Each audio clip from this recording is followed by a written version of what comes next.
2017 was one of the best years of gaming, and I really want to highlight some of the hidden gems of that year. There's so many games released every year, it's inevitable that some are going to fall by the wayside, and some you might not know. These are going to be 10 of the hidden gems that I find that most gamers, maybe you might find one or two on this list that you never heard of that really appeal to you. I don't expect somebody to be like, oh man, all 10 of these are for me, because they're from different genres and different themes, etc. But I'm hoping that maybe you'll find at least one or two games on here you never heard of that you can definitely enjoy. Number 10 is Fallen Land. This is like almost like a drawback game. This post-apocalyptic game, it's Ameritrash at its best. You're dice rolling, you're fighting, you're scrounging for resources. And this type of game is only a passion project. It can only be released on Kickstarter. You couldn't see something like this being out in game stores, but this was like the type of game that you would be lucky to get your hands on during this time period. And here you are. Fallen Lands is all that Ameritrash goodies, probably something you haven't heard of. Second edition was recently kickstarted. Maybe it's been released yet, I'm not sure. But the first edition was a great, just goody, crunchy Ameritrash in a post-apocalyptic world. And one I would tell you to check out. Watch my video, read a review of it, see if it's something you might find appealing. Number 9 is Tavern Masters. This is a game that I thought was going to be bigger than it was, and I haven't heard a whole lot about. It's about a tavern of where like dwarfs, etc. are coming in, and you get to serve them pints, etc., and get them drinks, etc., and try to get them through. The game had a couple problems, I suppose, but it's a really fun little experience. Its uniqueness and what it's giving you, and it's what I don't hear as much about as I feel like I should. Tavern is one. If you like that kind of resource management of running a pub, this might fit a niche for you. Number 8 is Christmas Tree. This is a very unique theme of you're going to be drafting cards to build a Christmas tree. This is one of my favorite drafting games, and we play it every Christmas season, and it has that Christmas tree thing. We're putting ornaments on it, etc., and you're trying to maximize your points as you're doing so, and you're putting tinsel on the tree, and when you're done, you have this beautiful Christmas tree that is unique to yours, and hopefully it will score you enough points. If you celebrate Christmas at all, check out Christmas Tree. It's one of the best Christmas games ever released. Number 7 is Chamra Station. This is a game where you're going to be placing workers out, these alien things, but you can change their power. So you have these little plastic molds you'll put on it. When you have this, now you have this power. And everybody's going to have like these weird, unique aliens we put on the board, and then their worker placement. So when you place them, you're going to populate that power, and you'll be able to utilize different things. As the game shifts, you might want to take some of those off and have them evolve into something different. It's a very unique game. I kind of wish the game was a round or two longer.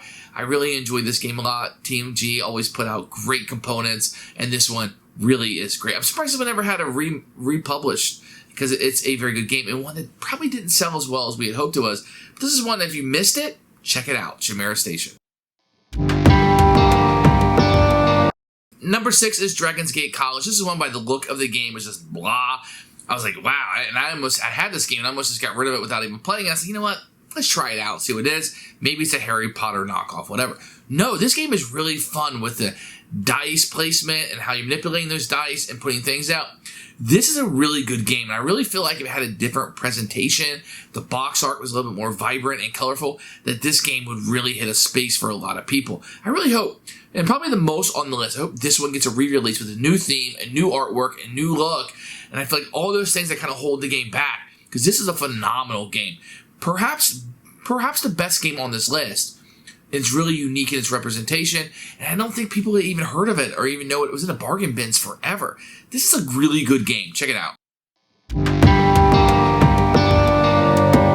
Number 5 is Wizards Always Win. This is a mass market game. It has some goofiness and fun to it, but it's not one to sleep on. I always like kind of that shoot the moon atmosphere, and this game has it.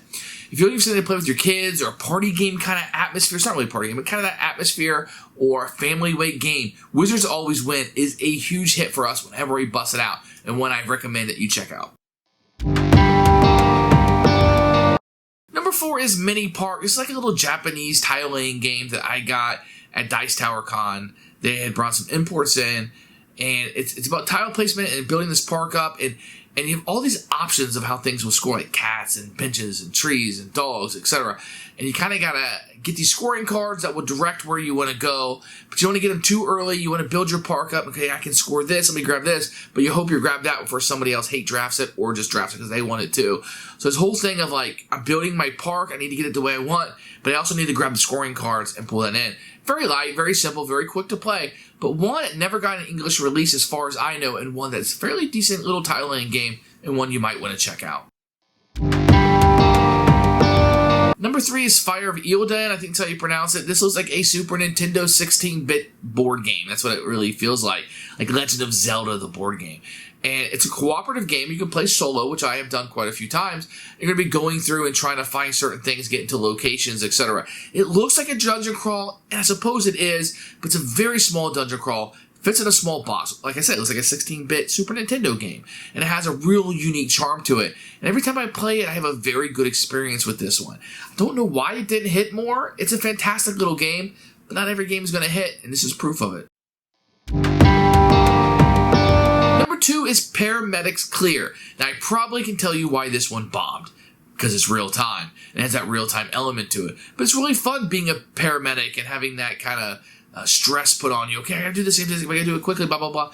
And it's a really fun little family game. It utilizes an app, but I think it elevates the game by doing so. The theme is really neat of playing a paramedic. You don't get that a whole lot in games. There's a lot to like about this game.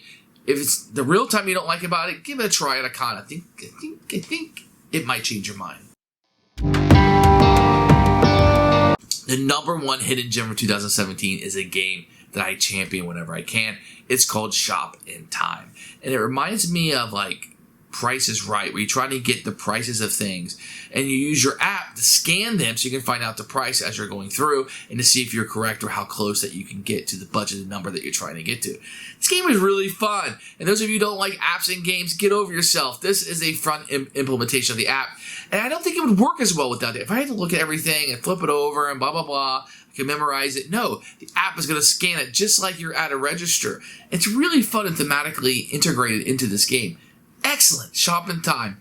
Check this one out. I don't know why we don't hear more about this game at all. So these are my top 10 hidden gems from 2017. I try to pick games that maybe you hadn't heard of. They come from different genres. Maybe it's something that you could implement into your gaming sphere. Maybe you want to try one of these out. I probably don't recommend trying all of them because obviously Fallen Land, maybe Shop in Time are going to hit different kind of markets of what you're going to want. But maybe you'll be like, hey, I like post-apocalyptic games. I never heard of this one. Or I'm looking for a good family game. Maybe I'll try Wizards Always Win. So hopefully there'll be something in here for you that you like. If so, leave me a comment. Let me know if you tried any of these. Did you like them? Did you disagree with me? Are they not hidden gems? Are these well-known games? I don't think so. But let me know down below. Thanks for watching, and I'll see you guys next time.